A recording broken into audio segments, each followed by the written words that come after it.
Is it a violation of religious freedom if a city tries to enforce zoning laws against a church that opened its doors as a homeless shelter? Former evangelical pastor Bruce Gerenser is here to discuss that issue and his friend who is at the center of a current dispute, Pastor Chris Avell in Bryan, Ohio.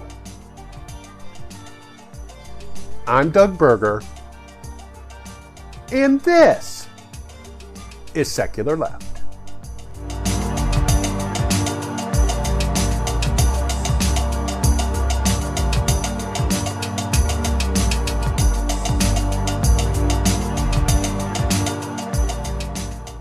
Well, our guest today is Bruce Gerenser. He is a former evangelical minister, lives up in Northwest Ohio, up in the same area as Pastor Chris Avell, who has recently filed a federal lawsuit against the city of Bryan over an illegal, or what the city is classifying as an illegal homeless shelter that he was running out of his church. I've asked Bruce on today to talk about it because he knows the pastor.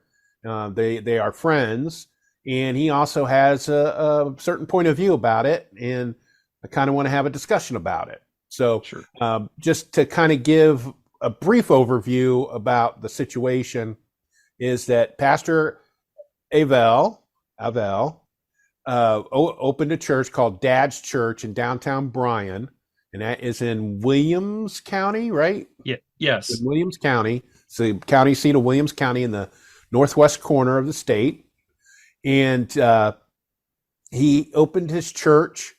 And then at one point, according to the news reports in March of 2023, he decided to open his doors to homeless people 24 hours a day, 7 days a week. Unfortunately, the city of Bryan was not happy about it, saying that he was violating zoning regulations, health and safety issues regarding like a laundry and a cooking hood and things like that. They'd also been getting complaints through the police department, which usually is probably why they started harping on the zoning. And eventually he was given criminal charges for violating the zoning because he refuses to shut down. There is a legal Christian nationalist legal team that is representing him called First Liberty. For people that are in the know, First Liberty is the one that worked the case about the coach who had the prayer on the 50-yard line. He won his case, and they also represented the postal worker who wanted to take off on Sundays, even if they couldn't cover his shift. And he kind of won that court case. Williams County on a story we first brought you back in December. Law firms and a nonprofit representing Dad's Place and Pastor Chris Avell have filed a federal lawsuit and temporary restraining order against the city of Bryan. They allege city officials are trying to shut down the church's religious activities. City has previously leveled nearly 24 charges against Avell, arguing the church has committed several zoning violations for housing homeless in a facility that's not permitted to do so. Avell pleaded not guilty to those charges. So that's the brief overview of the situation. Let me go with Bruce here. You said that you're friends. How did you meet the pastor, and what's your relationship like? First of all, thanks for having me. I've known Chris, 12, 15 years probably, I'd say at this point. And my first interaction with Chris was when he was the pastor of a Church of God a couple miles from my house here out in the country. And Chris wanted to befriend me, interact with me, and I've always been leery of evangelical preachers who come in the name of love and friendship, and just want to be my buddy and take me to lunch and whatnot. It's hard not to see the ulterior motives behind what they're trying to do. And I found Chris to be a friend, genuine about his beliefs. when this first issue came up, I wrote him and said, look, I have no use for your theology whatsoever. And he knows that. And we've gone back and forth numerous times, and I've even mocked him on my blog a time or two, some of the things they've done over the years. But I appreciate the work that he's doing with what I call the least of these, those that are without, the homeless and whatnot. So I try to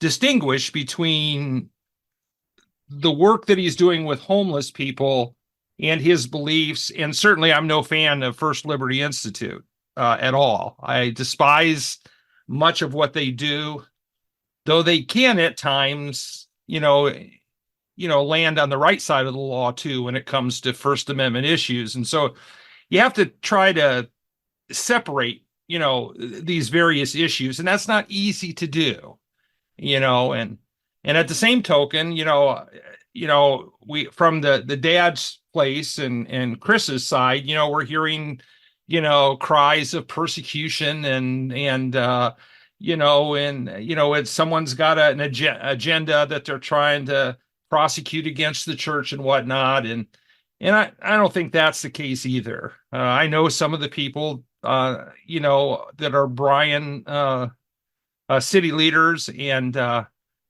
good people. As far as I know, all of them are Christians, every last one of them, because everybody's a Christian around here.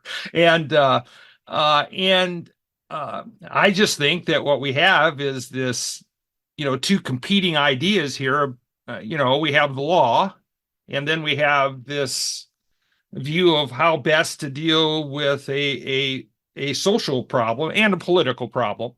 And so there's this conflict. And so then we have this butting of heads that goes on because people dig their feet in. And, and the old gospel song is, I shall not be moved. And that sometimes is what happens here. And so now it's going to go to court to be settled. Yeah, and I want to say from the outset too that the homelessness problem is endemic. It exists everywhere, including Bryan.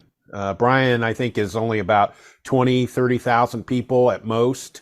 No, 9,000. No? It's 9,000? Yeah. Wow. Yeah, the county's about 37,000. Yes. Yeah, and so the homeless problem exists in the rural communities just like they do in the big cities. Yes. There's a lack of affordable housing. There's a lack of a political will to take care of it, because they could take care of it. They really could tomorrow. Now, on the flip side, there's also some people who refuse to live in a home. Sure. Who want to stay. I've met one or two of them at a time, and those people should be helped as well. So from the outset, I just want to say that homelessness is a problem. I know when I expressed my views on this issue earlier this week, somebody complained, well, you don't care about homeless people. It's like, no, I do care about homeless people. Right. They should be able to find shelter and services and help without being in danger of dying in a fire or carbon monoxide poisoning, right, or something like that. And that's what a lot of these zoning violations were for the Dad's Place Church. Yeah. And let's be clear, the city of Bryan has never done squat about the homeless problem. The homeless shelter is a private institution that's run by, it was started by Grace Community Church, which used to be a downtown church, which I guarantee you that when they were a downtown church, they violated countless zoning laws while they were in that downtown building.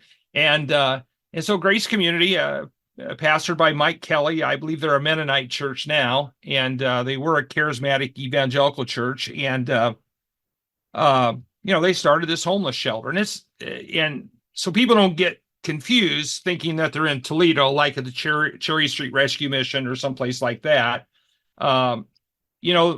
They have 4 beds for single men, and then they have 2 more rooms for families or for married couples. And so there's not a lot of beds to start with. And so it's primarily been this private religious group. And believe me, the homeless shelter in Bryan is devoutly, the people that run it are devoutly religious. They're evangelical.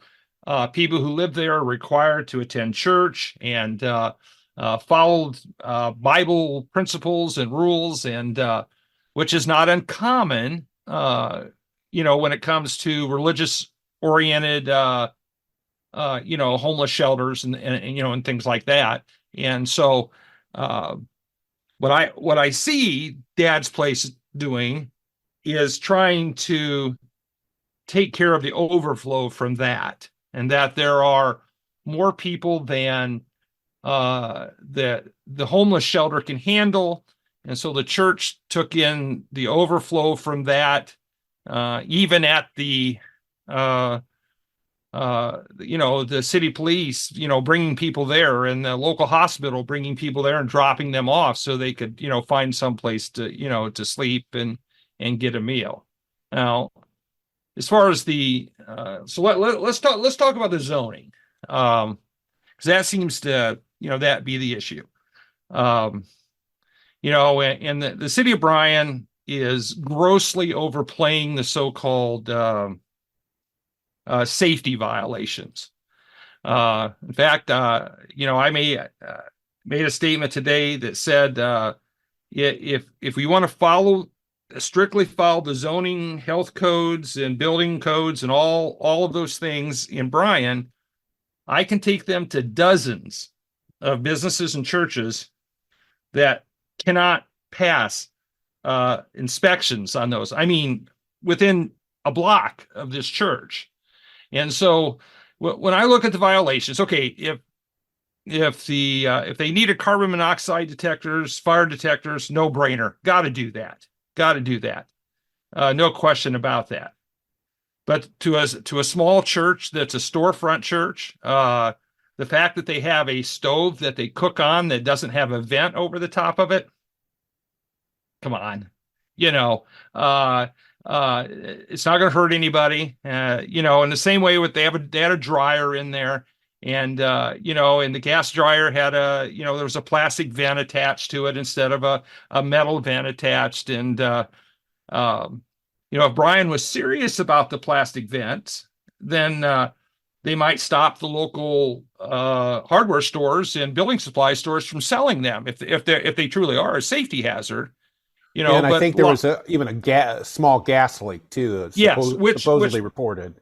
Yes, which, by the way, they fixed on the spot. I mean, it was a very minor. You're always going to have things like that, but Doug, I pastored every church I pastored. We had some sort of social outreach, from a food bank to we had an apartment where people could stay. We took care of. We cared for homeless people numerous times over the year, and we had a clothing room and all these various things that we did, and every aspect of what we did according to the strict interpretation of zoning laws. Well, of course not. They weren't. It's kind of hard to, the zoning laws are written, at, let's say, 2020, and you're dealing with buildings that were, some of them are 50, 60, 70, even 80 years old. And so you have to try to, what I would like to have seen in all of this is that there be, there's the letter of the law and then there's the spirit of the law. And so how can we come to a common understanding with this, help the homeless people at the same time, and yet make sure, that it's a safe environment. And it needs to be a safe environment. Don't get me wrong. And if Chris and Dad's Place are actually doing things that could harm people, then I'm all for, them being forced or required to do that. But from what I understand is that Bryan zoning forbids them from housing people, period, regardless of the zoning. Yeah, on the first floor. Yeah. Yeah, and so it's kind of a mute issue about the zoning because it doesn't matter. It could be a brand new building. We're still not going to let you do this. Yeah, And and I could probably assure you too that uh, inspecting churches and religious organization buildings for zoning violations is the least likely on the list yeah, of things that a absolutely. zoning enforcement's going to do, because they're just not. They look the other way most of the time for a lot of this stuff. Yep. Maybe if they have a daycare, they might get some extra special attention, or if they're serving food like a soup kitchen, they'll get inspected for health Right. and safety. But if it's just a plain church, I don't think so, unless somebody complains. And it looks like for some reason somebody's complaining. And this is the other part that I kind of wanted to mention. Who is complaining? Huh? Who is complaining? The city's complaining.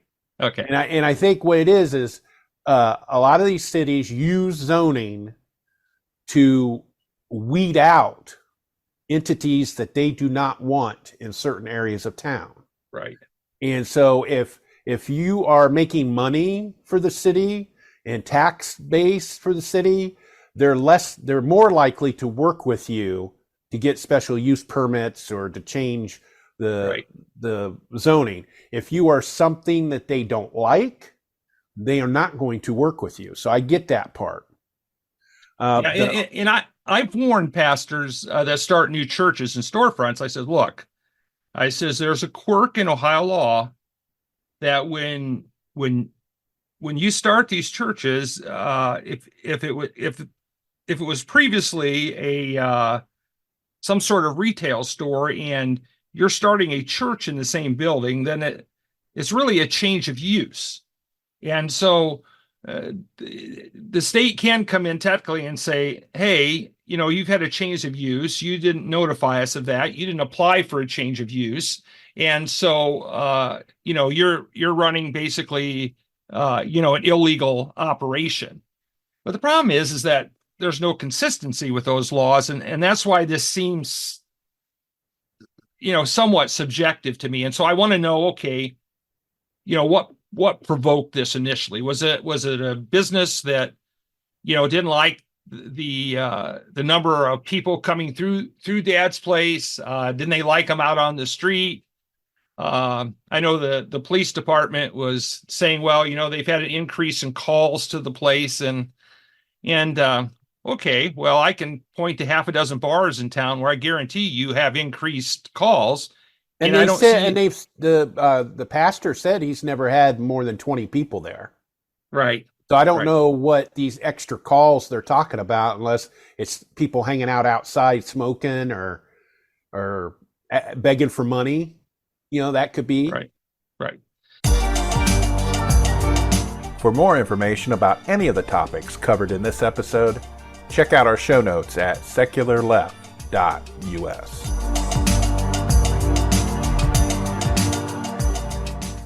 Yeah, and some of the problem, you take, for example, Hemant Mehta wrote an article today at the Friendly Atheist, and I like Hemant, but he is so far off the mark on this issue that it's not funny. And, and he starts with the premise that, well, Dad's place isn't even a church. And that, actually, that they're like a video store or, a pinball, arcade, and but in fact, it's because Hemat's never been here. He doesn't understand how evangelical churches work. The fact is that little arcade is at the front of this building. It's a very small part of it. And the church operates in this huge space in the back of this building. And there's always been an alleyway door where you can get access to this part of the building. There have been numerous religious groups in and out of there over the years, including in the late 1990s. There was some local people got together and started some sort of youth ministry and thought that they would bring in Christian rock and roll groups and whatnot, and thought they would appeal to the kids, and it was a miserable failure. But so this space has had religious activity in its past, and it's nothing abnormal that's going on here. And from my perspective, look, I've started several churches over the years. Some of them were storefront nearby West Unity. We started a church there, and and technically we were in several areas probably in violation of zoning laws, but in every way we made the buildings better. So for example, the building that we purchased used to be the West Unity Public Library. And so we put in a couple of handicap compliant, ADA compliant bathrooms, and poured new cement and did all this work, and right up to code. Even though we didn't have a permit to do it, we followed the code and whatnot. Now, the old bathroom, that was the library's bathroom. Well, it was a one-seater that there was a step, you had to step up into it.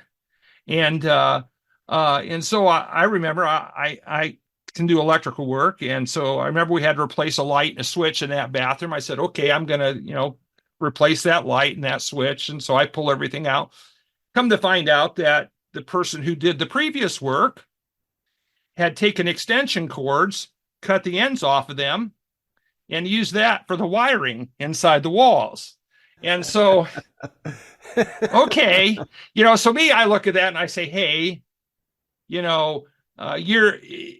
made this building better in every way.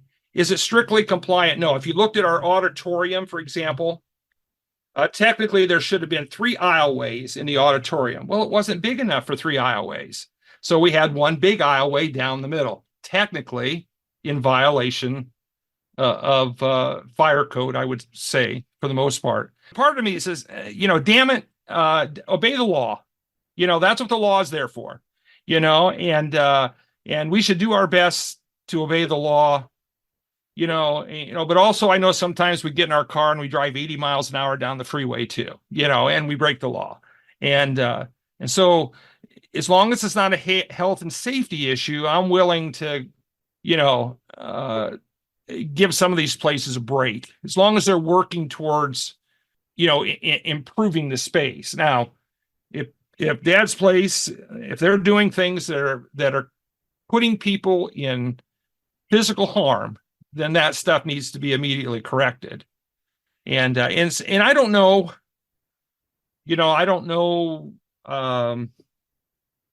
how Chris's approach has been to the city and to city officials. I don't know if it was an adversarial role, that's the problem. All of us on the outside of this, we don't know what's going on in these various discussions and whatnot, and what's the driving motivation behind these things.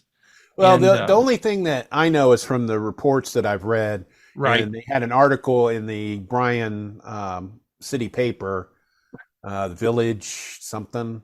Well, there's the Bryan Time, then there's the Village Reporter. It was the Village Reporter. Yeah, and that's out of West Unity. Yep. Right, and basically what they did was the city tried to work with him.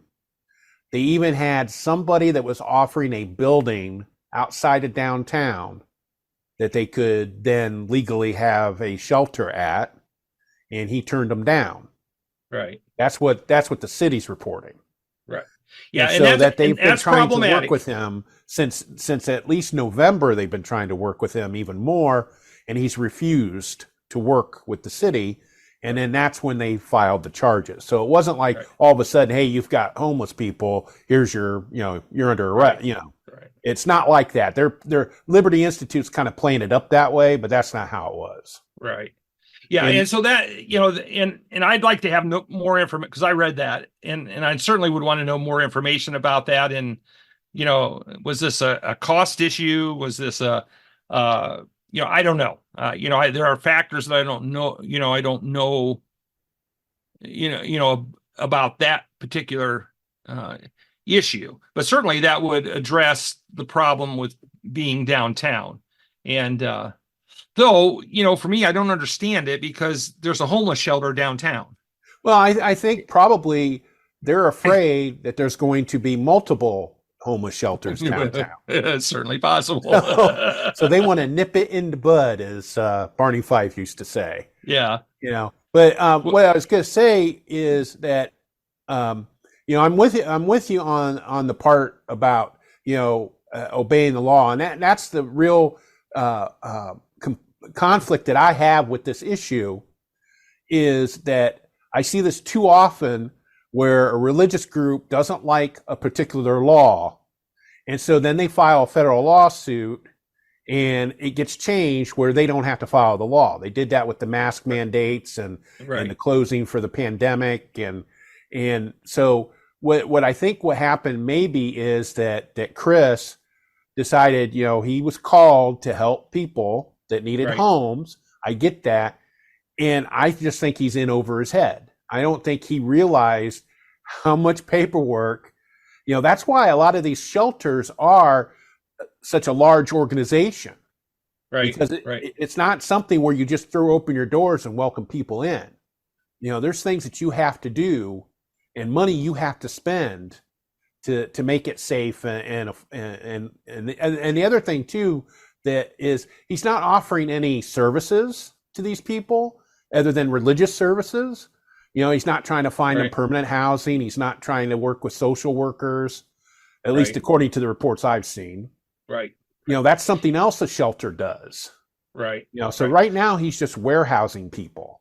Yes. And I really don't think that that's going to solve any long-term issues anymore. Well, it solves the short-term problem is that you have people standing outside that are cold and, they need a place to stay and, and food to eat. But let me share it from I understand his religious persuasions quite well. Because I was driven by similar motivations, years ago, and that I believed I had a higher calling that superseded anything that the government or the law might tell me. This is my duty given to me by God, to do these things. And so you take, for example, in Southeast Ohio, I pastored a church there for 11 years, and we started a Christian school down there, a tuition-free school, and the school children were woefully educated, and we thought we would try to, improve their lot in life. And well, one of the things was the church had a water well that was 20 feet deep and 20 feet. And the water that came out of the tap was red, so filled with iron that it was undrinkable. And we had to use these brine tanks just to clean the water up enough to use them, And so my in-laws donated a couple $1,000s to the church and said, put in a new well. And so we put in a new well and, a couple 100 feet deep and nice water and all of that. And, and a couple months after the well's done, here shows up the Ohio EPA and says, well, because you have a school here, you're considered a public waterway now. I thought, okay, got to test every 3 months. Okay. Oh, and by the way, your well is too close. Your new well is too close to the property line. You're going to have to move it. And I remember telling that inspector, I said, here's the deal. I said, we had a 20-foot well before with red water. And now we have a nice well. And you're saying because it's a few feet too close to the property line, we have to move it. And I can see where Chris, you can get this way. I just looked at him and said, that's not going to happen. And if you want to press this issue, we'll see you in court.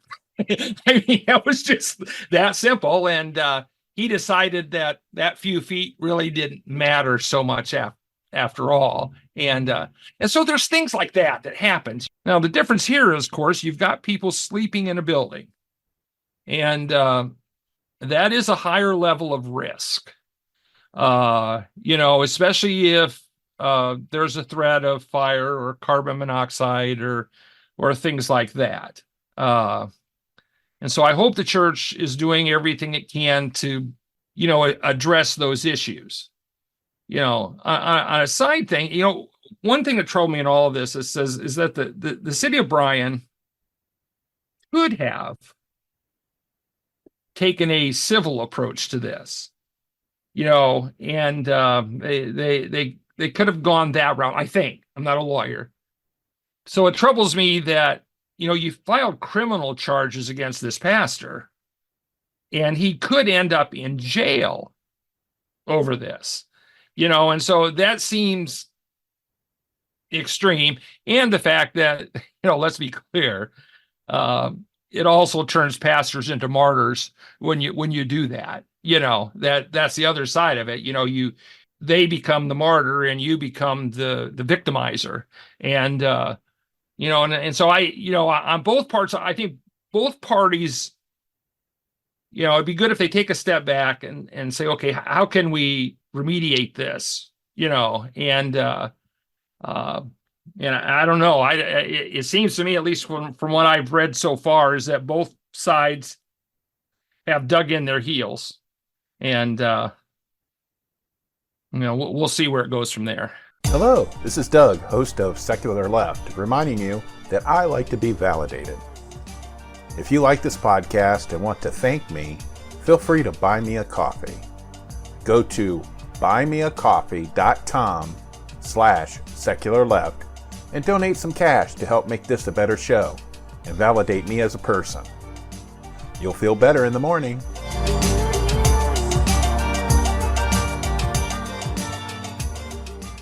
Well, I originally, when I first heard about it, special use permit or something like that, or working to change the zoning of that particular building, because they can do that. They can change particular spots, and this would be a way of at least going, putting in like a temporary overlay or some stuff like that. But I guess that the city had decided that was not possible. You could not have a special use permit to allow residential living in the first floor at all. It's prohibited in a C3 commercial thing. And they were talking about the shelter next door, saying that they're already compliant with all the zoning regulations. And it used to be, I think, a thrift shop before it was a shelter. Because I saw a picture. Yeah, there was a thrift shop they there. Sold stuff for the church, originally the church itself, Grace Community Church, was downtown. That was their whole purpose. I remember their motto was, we're downtown. That's because that's where the people are. But they eventually gathered up enough people and money. They went outside of town and built a brand new building. Such is the way. And but yeah, I am flummoxed because, again, this is like a special condition, right? Because you have people involved that are vulnerable and they need help. And I don't want to sound like a Grinch or a Scrooge, but it's like they need to apply. If it comes to find out that they're applying these zoning regulations equally, the pastor doesn't have an argument. Right. My fear is, because First Liberty Institute's involved, is they're just going to get a good judge and it's just going to chuck everything away. Right. And he's going to get what he wants, but it's going to affect the city of Bryan from that point forward. Well, yeah, and that's always the danger. When I pastored in West Unity for 7 years, you understand my background, so you'll appreciate this. I wouldn't do this now, of course, but the village of West Unity was dry. There was no liquor, one of the last dry towns in the state of Ohio. And so they decided to, put a liquor option on the ballot. And boy, oh boy, I says, absolutely not, and I campaigned against that and got other churches involved and the issue went down to defeat. I mean, we won decidedly on that issue.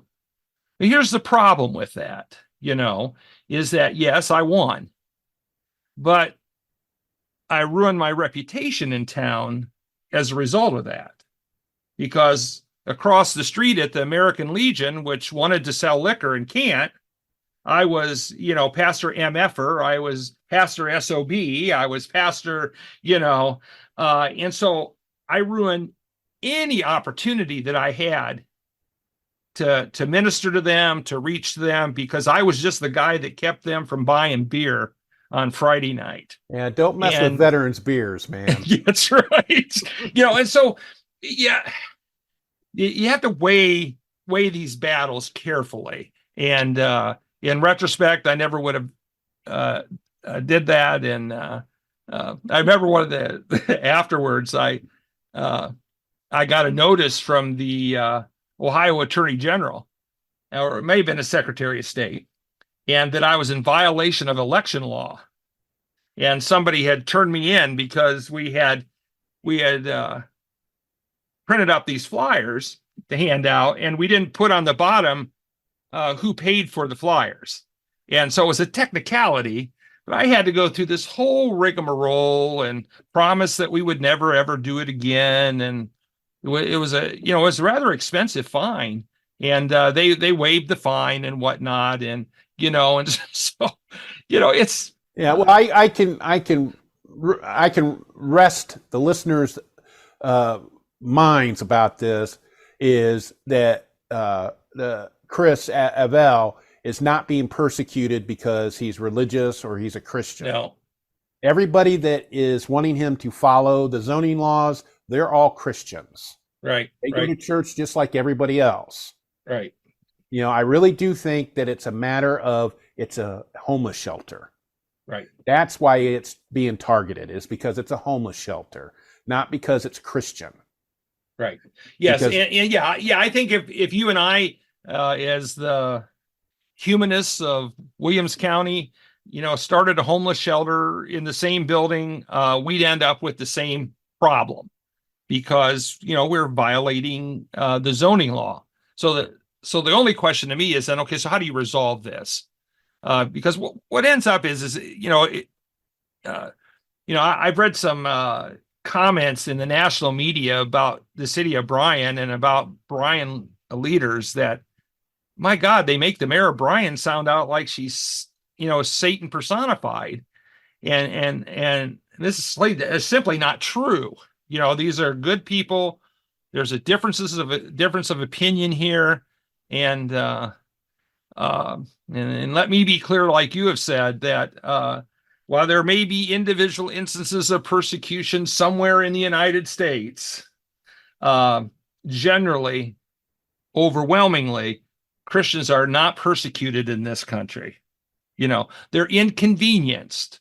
They've had their preferential place at the table challenged, perhaps, but they are not persecuted. They don't have any idea what real persecution is. Yeah, that's what happened this week against trans kids.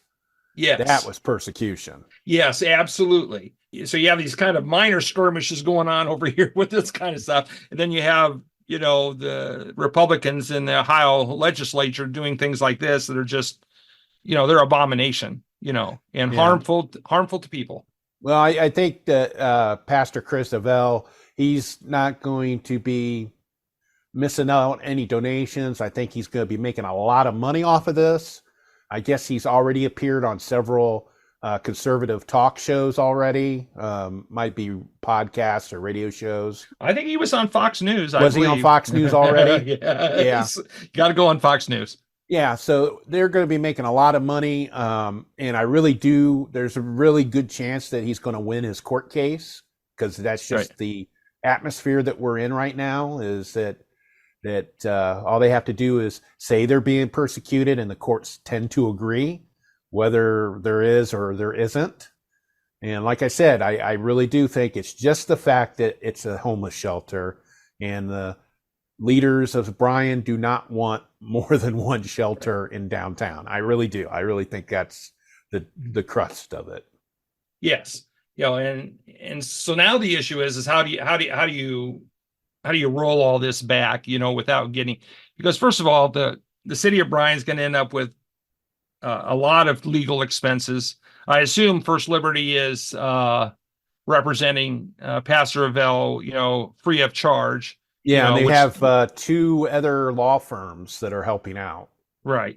And so, it's the city that's going to bear the brunt of this. And you're well aware. I mean, there's been this move in the last 10, 20 years towards this really warped interpretation of church state issues in this country. And we've kind of, been going backwards as far as those issues are concerned. And it seems that the courts, they really do give churches and religion preferential treatment.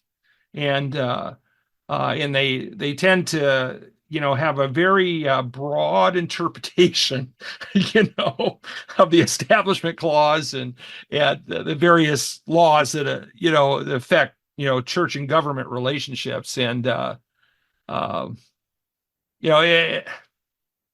was a day, I think, when people could sit down and, and I've sat down with political leaders and said, hey, how do we work this out? I remember when we started the Christian school in Southeast Ohio.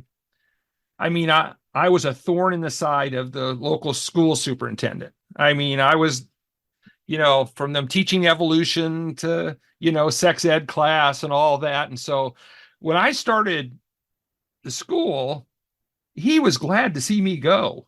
He was glad. Fine.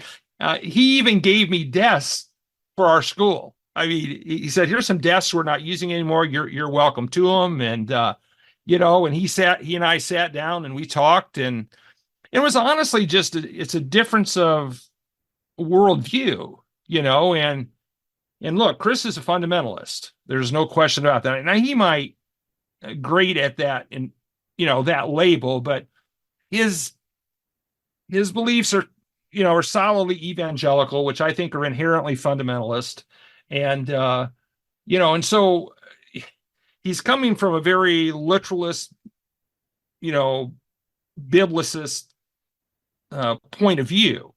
And boy, when you come from that point of view, it's hard to bend sometimes, because God says, well, the Holy Spirit told me, and, well, what do you do with that? If the Holy Spirit told you to, house people in your church and to feed them and whatnot, and then, boy, it's hard to say no to God, and of course, for us, we're looking at it and say, well, that's not God telling, it's something you want to do, whatever your motivations are. And I think his motivations are, for the most part, noble and honorable, and and I think that he just wants to help people, and he's always been the type of guy that seems to have a genuine interest in helping other people. All right. Well, Bruce, I really appreciate you joining us today to talk about this issue. I'm sure it's going to be an issue for quite some time, maybe.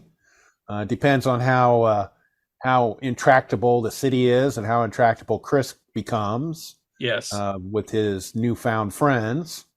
And I do want to note, too, that Brian is not too far from Hillsdale College. Yes. Yeah. The kingdom of conservative Christianity. So yeah, I'd be surprised if they don't, to some degree, maybe weigh in on this. Yeah, they're what 25, 30 miles away, maybe at the most. And right. So we'll hear what Betsy DeVos has to say, I guess. Yes. All right. Yes. Thanks a lot. I appreciate your time. Yes. Thanks, Doug. Thank you for listening to this episode. You can check out more information, including links to sources used, in our show notes on our website at secularleft.us. Secular Left is hosted, written, and produced by Doug Berger, and he is solely responsible for the content. Send us your comments, either using the contact form on the website or by sending us a note at comments@secularleft.us. Our theme music is Dank and Nasty, composed using Amplify Studio. See you next time.